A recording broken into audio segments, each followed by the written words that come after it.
I found that nothing in life is worthwhile unless you take risks. Nothing. Nelson Mandela said, "There is no passion to be found playing small and settling for a life that's less than the one you're capable of living." Now, I'm sure in your experiences in school and applying to college and picking your major and deciding what you want to do with life, I'm sure people have told you to make sure you have something to fall back on. Make sure you got something to fall back on, honey. But I never understood that concept, having something to fall back on. If I'm going to fall, I don't want to fall back on anything except my faith. I want to fall forward. I figure at least this way I'll see what I'm going to hit. Fall forward. This is what I mean. Reggie Jackson struck out 2,600 times in his career, the most in the history of baseball. But you don't hear about the strikeouts. People remember the home runs. Fall forward. Thomas Edison conducted 1,000 failed experiments. Did you know that? I didn't know that.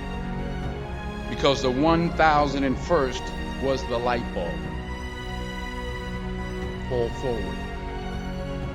Every failed experiment is one step closer to success. You've got to take risks, and I'm sure you've probably heard that before, but I want to talk to you about why that's so important. I got 3 reasons, and then you can pick up your iPhones. First, you will fail at some point in your life. Accept it. You will lose. You will embarrass yourself. You will suck at something. There's no doubt about it. And I know that's probably not a traditional message for a graduation ceremony, but hey, I'm telling you, embrace it because it's inevitable. And I should know. In the acting business, you fail all the time. Early on in my career, I auditioned for a part in a Broadway musical. Perfect role for me, I thought, except for the fact that I can't sing. So I'm in the wings. I'm about to go on stage, but the guy in front of me, he's singing like Pavarotti. He's just and he's just going on and on and on, and I'm just shrinking. I'm getting smaller and smaller. So they say, "Oh, thank you very much, and you'll be hearing from us." So I come out with my little sheet music, and it was Just My Imagination by the Temptations. That's what I came up with. So I hand it to the accompanist, and she looks at it, and looks at me, and looks at the director, and it's like, So I start, I'm going to sing.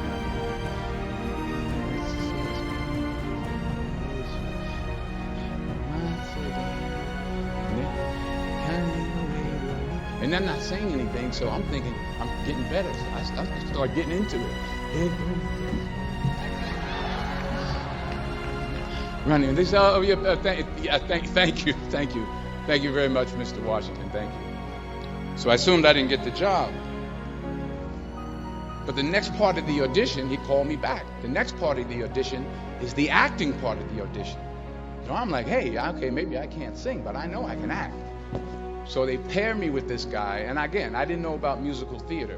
And musical theater is big, so they can reach everyone all the way in the back of the stadium. And I'm more from a realistic, naturalistic kind of acting where you actually talk to the person next to you. So I don't know what my line was. My line was, "Well, hand me the cup." And his line was, "Well, I will hand you the cup, my dear. The cup will be there to be handed to you." I said, "Oh, okay." "Well, should I give you the cup back?" "Oh, yes, you should give it back to me because that is my cup and it should be given back to me." I didn't get the job. But here's the thing. I didn't quit. I didn't fall back. I walked out of there to prepare for the next audition and the next audition and the next audition. I prayed. I prayed and I prayed. But I continued to fail and fail and fail. But it didn't matter, because you know what? There's an old saying, you hang around the barbershop long enough, sooner or later you're going to get a haircut. So you will catch a break, and I did catch a break. Last year, I did a play called Fences on Broadway. Someone talked about it. Won the Tony Award. And I didn't have to sing, by the way. But here's the kicker. It was at the Court Theater. It was at the same theater that I failed that first audition 30 years prior. The point is, and I'll pick up the pace, the point is, every graduate here today has the training and the talent to succeed. But do you have the guts to fail?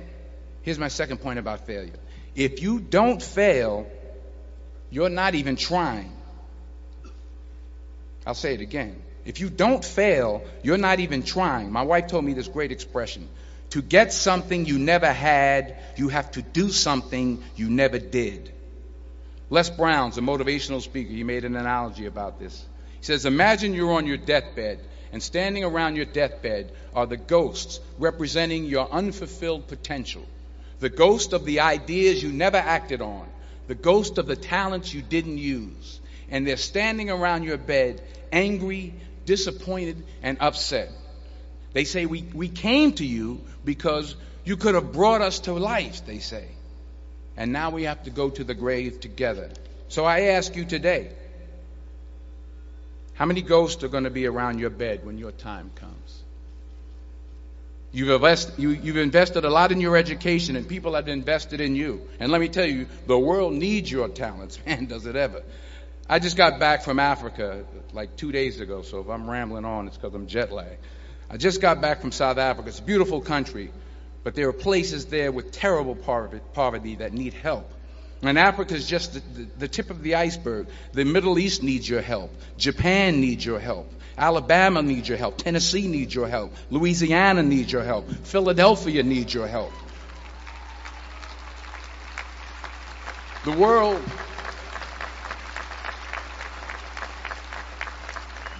world needs a lot, and we need it from you. We really do. We need it from you young people. I mean, I'm not speaking for the rest of us up here, but I know I'm getting a little grayer. We need it from you, the young people, because remember this. So you got to get out there. You got to give it everything you got, whether it's your time, your talent, your prayers, or your treasures. Because remember this. You will never see a U-Haul behind a hearse.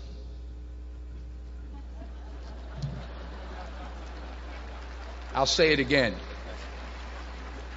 You will never see a U-Haul behind a hearse. You can't take it with you. The Egyptians tried it, and all they got was robbed. So the question is, what are you going to do with what you have? I'm not talking about how much you have. Some of you are business majors. Some of you are theologians, nurses, sociologists. Some of you have money. Some of you have patience. Some of you have kindness. Some of you have love. Some of you have the gift of long suffering. Whatever it is, whatever your gift is, what are you going to do with what you have? All right, now here's my last point about failure. Sometimes it's the best way to figure out where you're going. Your life will never be a straight path. I began at Fordham University as a pre-med student. I took a course called cardiac morphogenesis. I still can't say it. Cardiac morphogenesis. I couldn't read it. I couldn't say it. I sure couldn't pass it.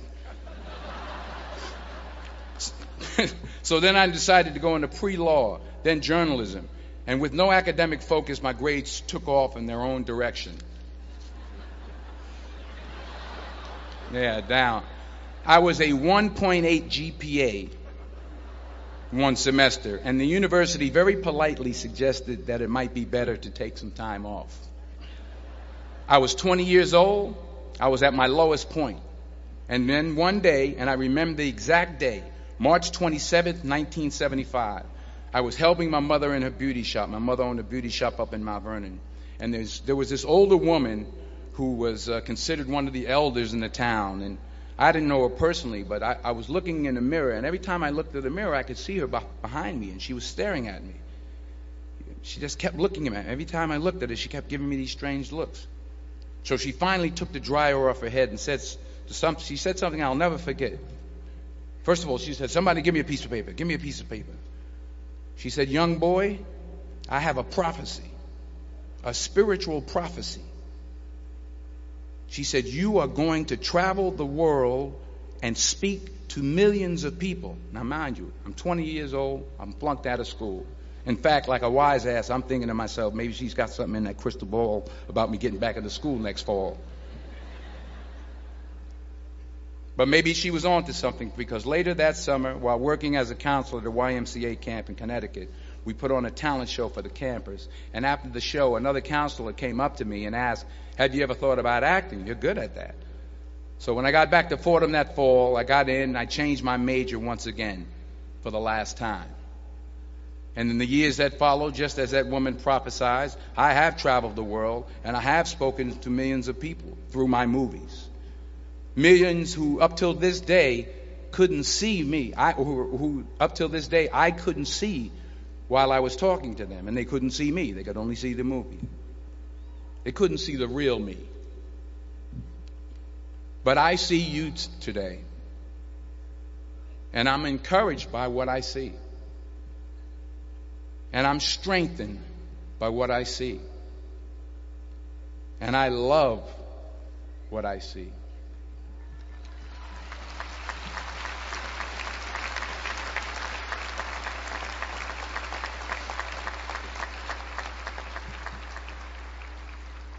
One more page, and I'll shut up. Let me conclude with this one final point, and actually the president kind of brought it up. It has to do with the movie Philadelphia. She stole my material. Many years ago, I did this movie called Philadelphia. We filmed some of the scenes right here on campus. Philadelphia came out in 1993. Most of you were probably still in diapers. Some of the professors, too. But that cracked me up.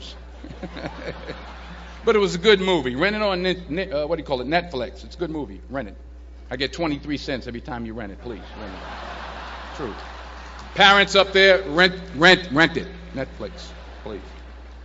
Tell your friends, too. It's about a man played by Tom Hanks who's fired from his law firm because he has AIDS. He wants to sue the firm, but no one's willing to represent him until a homophobic ambulance chaser lawyer, played by yours truly, takes on the case.